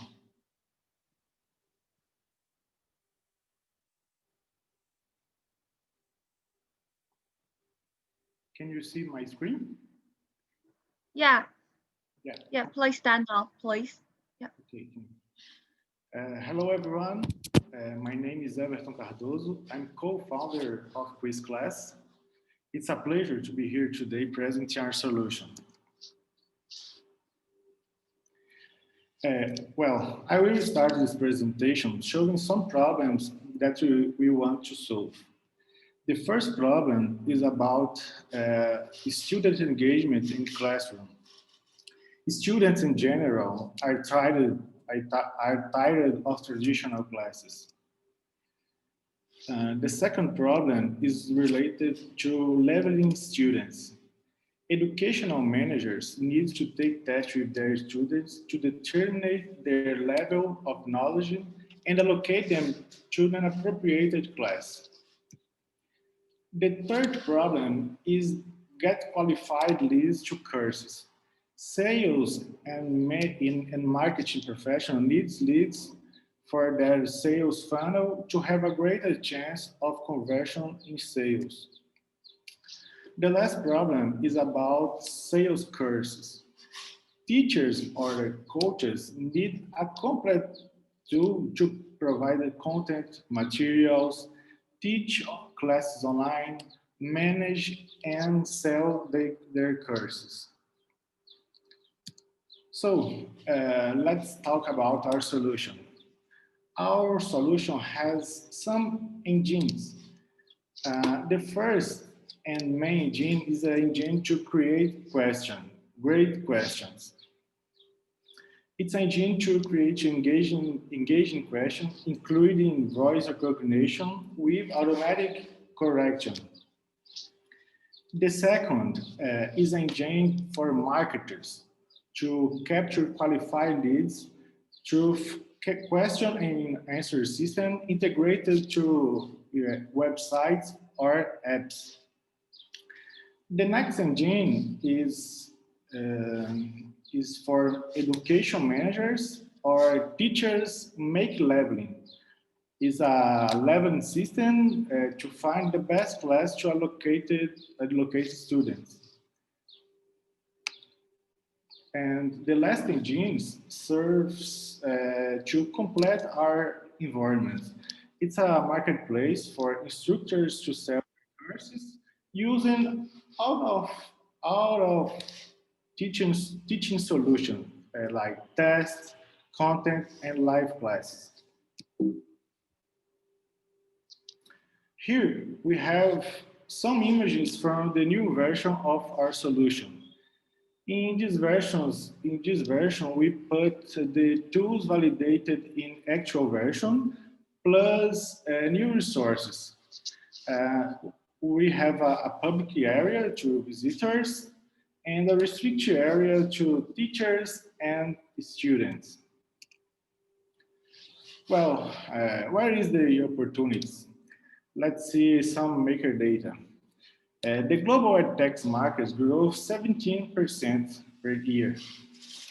In Brazil, the government has a legal obligation to spend 25% of the budget on education, and many municipalities have difficulty to spend this percentage because they lack innovative projects. In Brazil, we have 2.5 million of teachers. 30% of them declare to have facility with technology, and this number has grown. We have some competitors in this market. Many of them were worth over $1 billion. But direct competitors specialized in leveling and capture leads with quizzes we didn't find. Our revenue model. Our revenue model will come from subscription plans and advertising. The plans range from $0 to $200 per month. We already passed over some steps, and we are here now. We are development of improvements and new resources for the new version. We have some partners too. Our partners range from federal educational institutions and to franchisors.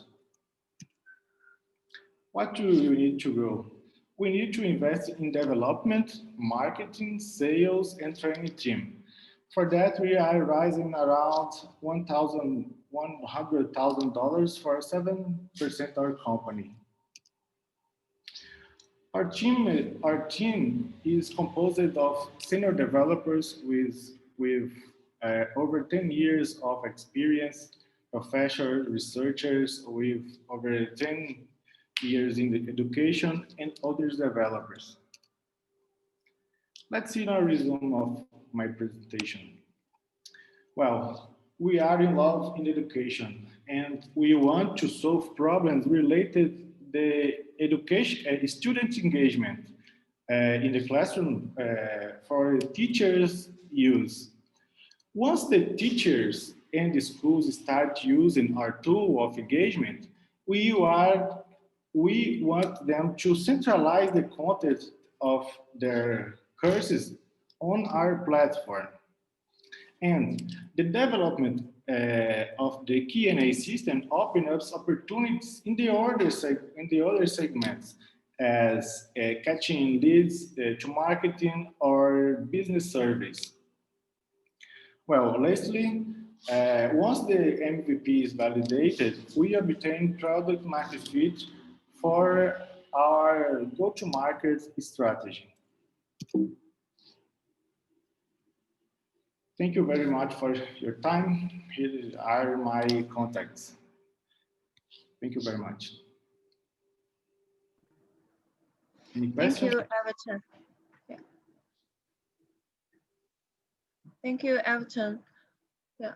Any questions from our mentors?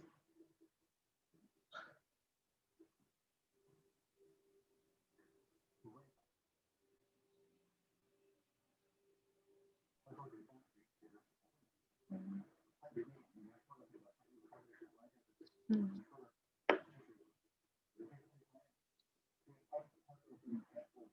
Mm. Mm. Mm. Oh. Oh. Oh, okay, okay. Oh. Mm. Hello, Everton. Several questions from our mentors. The first question is, our mentors want to know who is your end users? Yeah, who is your customers? You mentioned a lot, but we are not quite clear about that. Hi, Everton. Yeah, can you hear me? Yes, can I hear you? Yeah. Could you? Yeah. Yeah, just answer the questions if you're prepared. Yeah. Hi. Do you need me to repeat the question again? Our mentors want to know who is your end users, who is your customers, or who you want to make money. Yes. Who you want to sell you? Yeah. Yeah. Please. Yeah. Our customers use our platform today to get leads through quizzes in your websites. Okay, and we want to insert our platform in education area too, to teachers or schools, okay?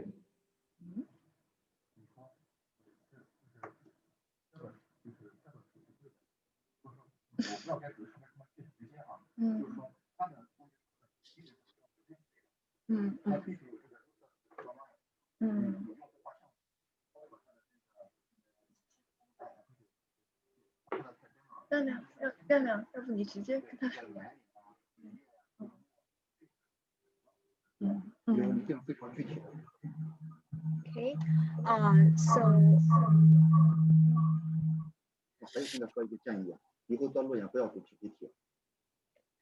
so I will help one of our experts, Gary, to translate his idea, and he thinks maybe your description about your end user is kind of too general. Maybe sometimes we need to be more specific. For example, we are targeting teachers. So what kind of teachers, the age, the gender, and the disciplines, what kind of subject they are teaching. So we need the specific, the user profile. So next time we will try to focus more and spend more time on this part. Okay. Okay. Yes. Thank you for the consideration. And so Gary has the second question. You have mentioned the MVP PMF. So he wants to know how did you to test to make the PMF? How did you to prove the PMF is valid? So could you please explain more on this part? Well, I have two clients using our solution, and we make over 30,000 of tests in our platform, and we believe that is validated with this test, okay?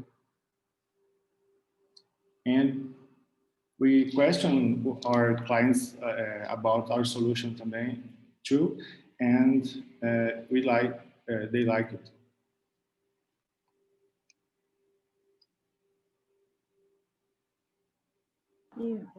Okay, thank you. Thank you for your clarification.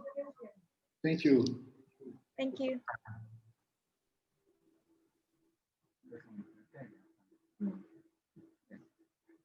Thank you, Everton. Now let's pass to our last program, Screen Hub. Alexandra, are you here? Hi, Alexandra. Yes. Hello. Please share your screen with us. All right.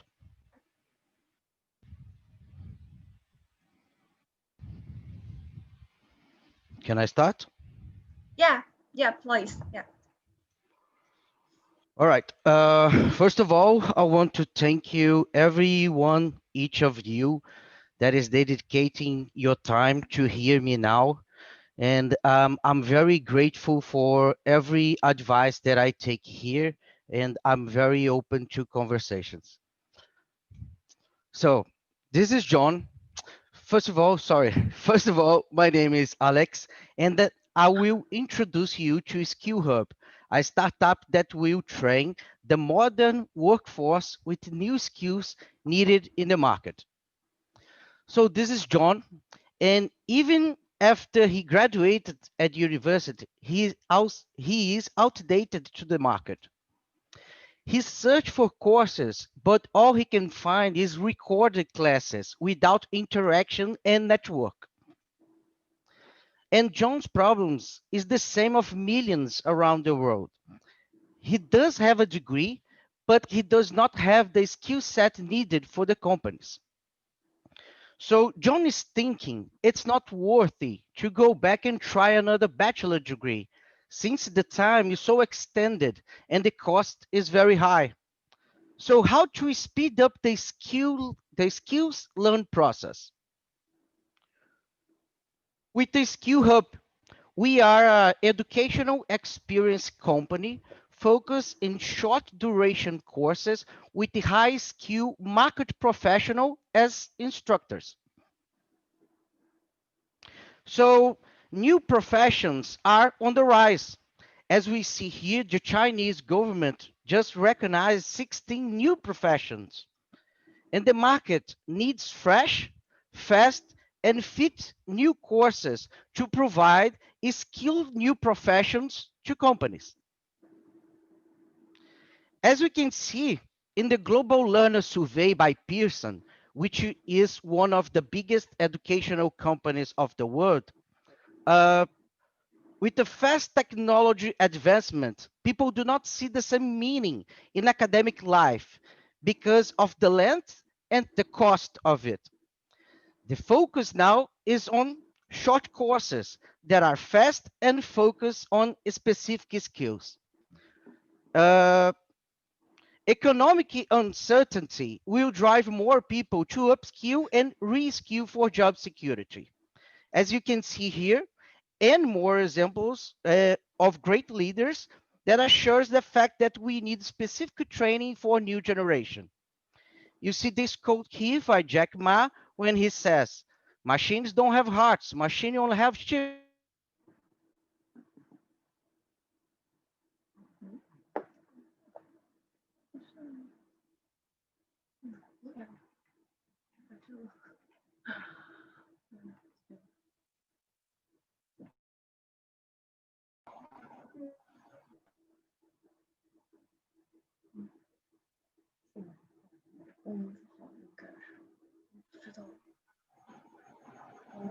Hi, Alex.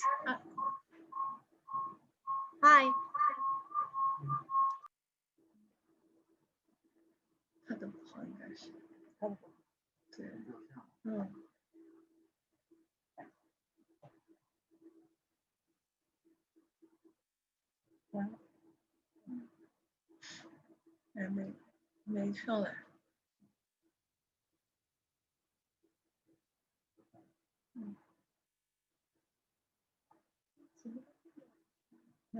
Hello, can you hear me, guys?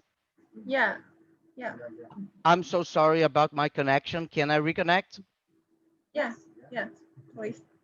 All right. I'm so sorry. Continue here. As you can see, our competitors are Udemy, Domestika, Udacity, Coursera, and all of them offers streaming recorded classes that creates little to no engagement and further problems with that. As you can see here, Udemy as example has a lot of problems. When the instructor upload his classes, he give up ownership, and people get give up of their IP and the intellectual property of them, and they don't get complete analytics. As example, Udemy brand their videos. So that's a lot of problems when you see the MOOCs market, the multiple online open course platforms. So at Skill Hub, our key values are human interaction and market fit. So now we are an educational experience company focusing short duration courses, and we have some goals for the next year. In the second half, we're going to launch two new products that are a marketplace and a professional network. As you can see here, this is our interface when we approach a course by using names and expressions about the streaming video market. So each of the class are chapters. So we change the view of the education, and the student start to see the education as entertainment. And plus, of course, we are giving courses of relevant new professions in the market. As you can see here, drone repair, season 1, which is our first class, with some chapters, and we give here the instructors. And an important thing to say is here, as you can see on the right, I introduced the instructor, and our main differential thing is we hire always market professional and not just academic instructors or professors. So selling our product with one class, SkillHub has a total revenue of $20,000. And we are going to launch until the end of the next semester 50 new classes of SkillHub new professions with a total revenue of $1 million. For the second semester of 2021, we plan to make 3 times more revenue with the launching of 2 more products, the marketplace and the professional network, and we prospect a total revenue of $3 million. In the end of 2021, we prospect a total revenue of $4 million. So back to John. Back to John with he is back. Now he is reskilled and he is back to the market through the network he make during the classes. And SkillHub is formed by 3 partners, which is me, that I am master in intellectual property and innovation, and I am an experienced entrepreneur with 2 exits, and I'm also a professor. And my 2 friends here, which Albert, which he is a PhD student in design and new product development consultant, and we have a CTO as he's an experienced developer and business mentor, which now is based in Berlin. So we like to highlight here that we participated in events in the main Brazilian capitals and in Silicon Valley, Toronto, Lisbon, and Hong Kong. We highlight here that we were the only Brazilian startup to be selected on the startup boot up ventures in Silicon Valley, which was the same program that ByteDance took in the Valley. Until now, we rose $200,000 with awards, development programs, and angel investors. Here you can see our brand portfolio, which are 3 brands about our main brand, and name is SkillHub. Some taglines by Learn by Living and Learn by Doing, and also a very interesting case, which is the last one. What do you want to learn? That we made a register of a button like the one-click button from Amazon, which we are replicating the same strategy made by Amazon. We face the problems as seen here. SkillHub is solving a problem of a whole generation of people which need to be reskilled to join the modern workforce. We fit 9 goals of the United Nations SDG, or Sustainable Development Goals, and we need funding to apply and grow our model and fulfill our educational mission. So SkillHub, Learn by Living. Thank you very much. Thank you, Alex. Yeah. Any suggestions from our mentors?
Hi, Alex.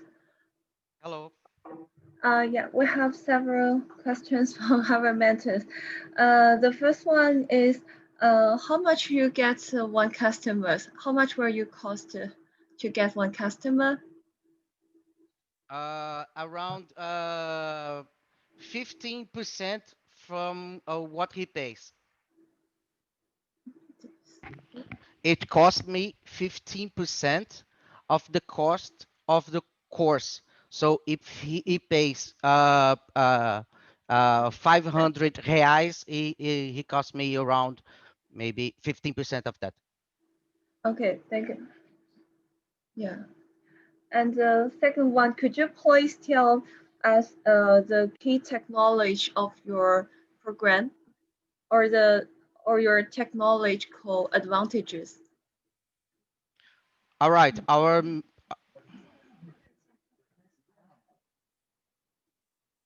right. Yeah. Go ahead, please. Yeah, go ahead. Yeah. Okay. Okay, our main differential things for the technology part is our big data, because if every each one of the class are live and online, interacting directed with the in market professional instructor, and we can manage to understand a new way to get learn, because the format live online it's growing very fast right now. So there is very few data about how the customers relate with that format. So we are getting a lot of data of how they interact with this kind of model. So we are getting data on the rise of the situation.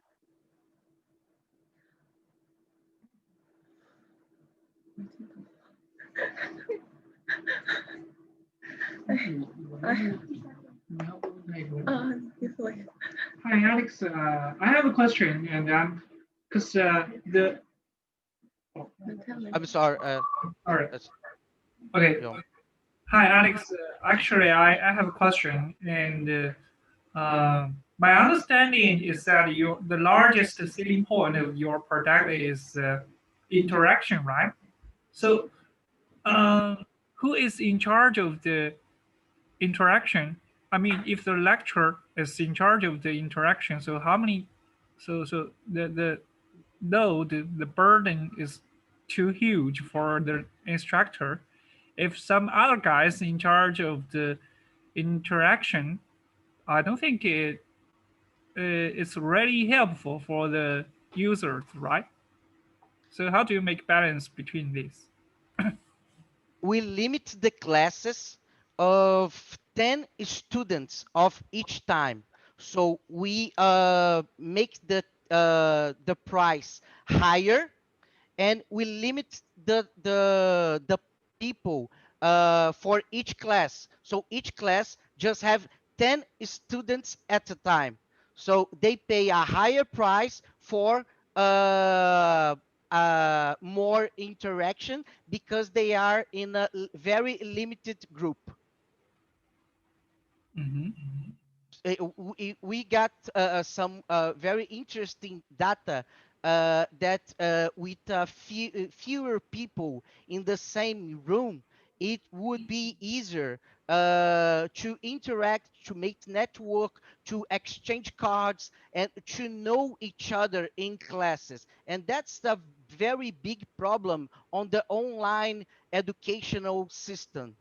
People don't know each other. They often get the camera off, or there's too many students inside one class, so people don't chat, don't talk with the instructor because they don't have time, and they don't talk with each other because it's impossible, it's too many people. So we limited the classes and get the prices high for that.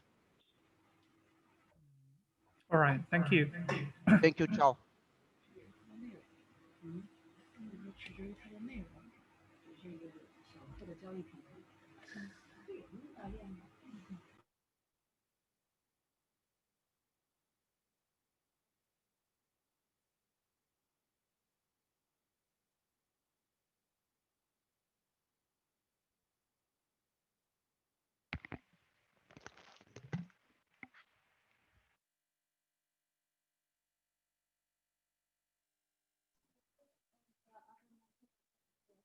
I'm sorry, Alice, I think your mic, it's not.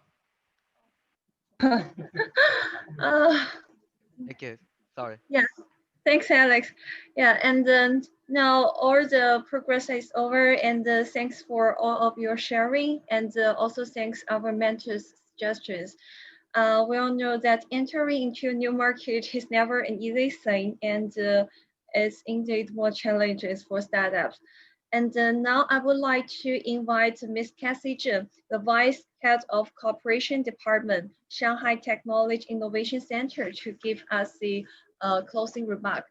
Welcome, Cassie. Okay, so could hear me, right?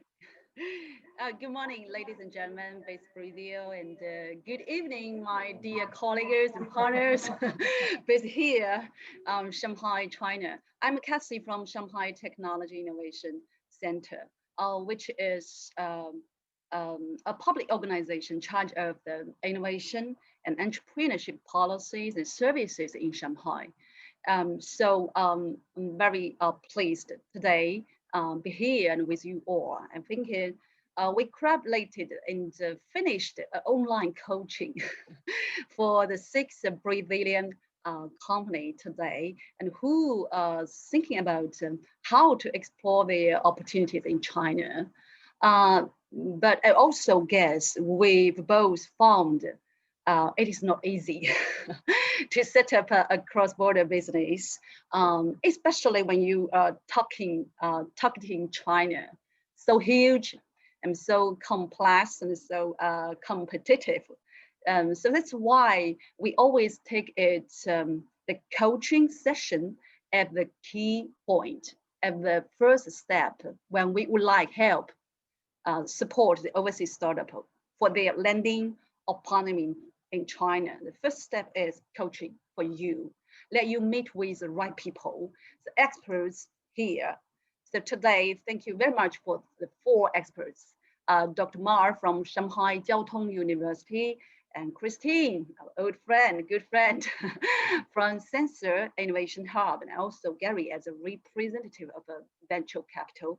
Thank you all very much. I think the 3 mentors asked questions and answered questions, and also share with us many experience and suggestions on the vertical knowledges and business environment in China, which could be really helpful for our Brazil friends and companies for your furtherly optimizing your business plan, and think about which could be the right way when you would like explore your opportunities in China. And also, let me say many thanks to the 2 ladies from Withub. Thank you for sponsoring and organizing the online event today. And actually, Withub is one of the key members of Gateway Network. Gateway is a community launched by STIC, my organization, 4 years ago. Actually, we carefully selected 31 local accelerators among more than 400 players here. And the main purpose is to encourage the Gateway members work with each other together, and then could support and help the overseas startup better, help them to take its opportunity and more effectively to find out the right connection in China. So it's my pleasure to link our previous companies and partners with we have today. And in the future, if you have another different needed, we would help you to connect with other helpful gateway players for your potential different requirements and different vertical requirements. And let me say, finally, thank you for Marcel for always warmly coordinating on this kind of a meeting. Yes, we have talked to each other always about how to set up as a useful bridge between Brazilian companies with Shanghai-based accelerators, as well as the vertical connections and experts. And I think today could be a good start. And several words to the 6 previous startups and companies. I think this meeting is both direction. Not only the Chinese experts give you several suggestions or information. Actually, we learn something from you all also. For example, what is the real difference between Brazil and the Chinese market? And it could be very different. The different vertical ecosystem structure and different consumption habits. So it's learning from each other. It's good to start. Finally, I would like to say this year is a difficult year. The COVID-19 broke something. That's why we move something. We move everything online. But believe me, it's not enough. Let's jointly help next year. We could have opportunity to meet with each other face to face. Let me deliver more opportunities for you all to link with China, link with Shanghai, to take several site visits to the local vertical players and talking to them directly. Believe me, that it will be really helpful and useful.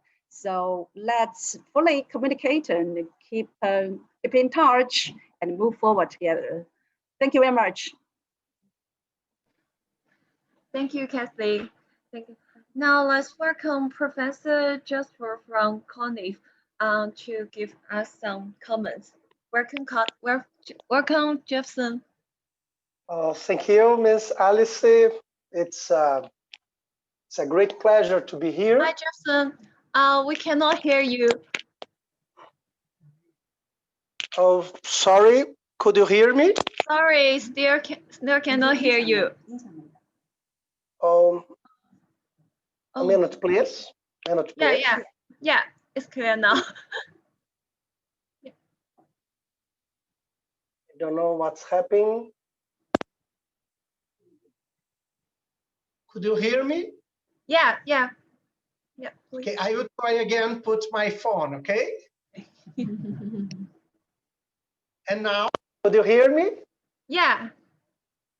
Okay. Thank you very much. A minute, please. My stick here. Okay, I think. Miss Alice, I asked John from CONIF to help me to present my slides, okay? I try to be so quickly, okay? I will try to present so quickly our network. Okay, thank you very much. I'm here representing the Federal Public Technical. Could you hear me? Yeah, please. Okay. Okay. And see the presentation. And I'm here to representing Federal Public Technical and Vocational Education and Training Network in Brazil and our National Council of Federal Institutes of Rectors, CONIF. I'm glad to the opportunity to present this network here, and I'm seeing this moment as a great opportunity to share our knowledge and expertise to become both stronger and more competitive. Next, please, John. Brazil and China is a huge country with continental dimensions. The Brazilian Federal Tibet Network is constituted of 659 campuses spread throughout the country, the Brazil. There is no region on Brazil where we can't reach easily. We are present in 85% of all mesoregions over Brazilian territory. Next, please. It's also important to stress that in our institutions, the students can go through the entire technical and technological education pathway, from short-term training course through technical course and undergraduate to technological programs to graduate programs, such as masters and doctorates in applied science. Next, please. Nowadays, we have more than 11,000 applied research projects and 7,000 outreach projects. We are 84,000 faculty and technical staff and 1 million students. Next, please. In 2013, the Brazilian government created a funding agency to stimulate innovation in the productive sector. EMBRAP. Next, please. EMBRAP stimulated the creation of innovation hub in public universities, in our federal institutions, and in research public institutes to develop innovation projects aiming at meeting the demands of the productive sector. Next, please. In our Tibet network, we have 13 innovation hubs. Each of them has its own specialized field. As we can see, manufacturing, smart energy system, coffee agro industry. Next, please. Medical equipment, embedded system, metallurgy. Next, please. Agro-industrial technologies, smart automobility system, and technologies for cleaner productions. And 4 new ones are being created in other areas of knowledge. The innovation hubs have 3 main goals: support productive sector through RDI projects, provide technical service, and disseminate the knowledge associated with its research know-how. Next, please. But how the innovation funding model works in our innovation hubs? Research go after the demands of the regional productive sector and make an innovation project proposal to solve a real problem of the company. EMBRAP provides a third of the budget, another third is invested by the company, and the last third is indirectly supplied by our institution. Next, please. The innovation hubs perform the technological development, but associated to them, we have business incubators responsible supporting new business initiatives and for spreading a culture of entrepreneurship in our academic community. Here, ideas are turned into commercial products. Next, please. Today, all of you had the opportunity to see great example of our students and professors. Here, I present another good example resulting from this innovation model. This guy is currently a master's student in our institution. He also got both his high school and undergraduate diploma in our institution too. He developed a project in our innovation hub and created a company in our incubator, and each are offering its service in different parts of our country. But at the beginning, he didn't have enough money to cover his third one, the costs of developing a product in the innovation hub. By getting a loan from Municipal Innovation Fund, he managed to do it. Next, please. This development model is related to, especially with 4 SDGs. Goal 4, quality education. Goal 8, good jobs and economic growth. Goal 9, innovation and infrastructure. And goal 17, partnership. Next, please. And I'm very impressed with this moment and opportunity. And I thank our students and professor for the engagement, and also the Withub team and STIC for their precious insights. Mr. Marcel from our embassy in China, thanks again for connecting us. Miss Kathy and Miss Alice, thank you very much too. Thank you, it's great for us.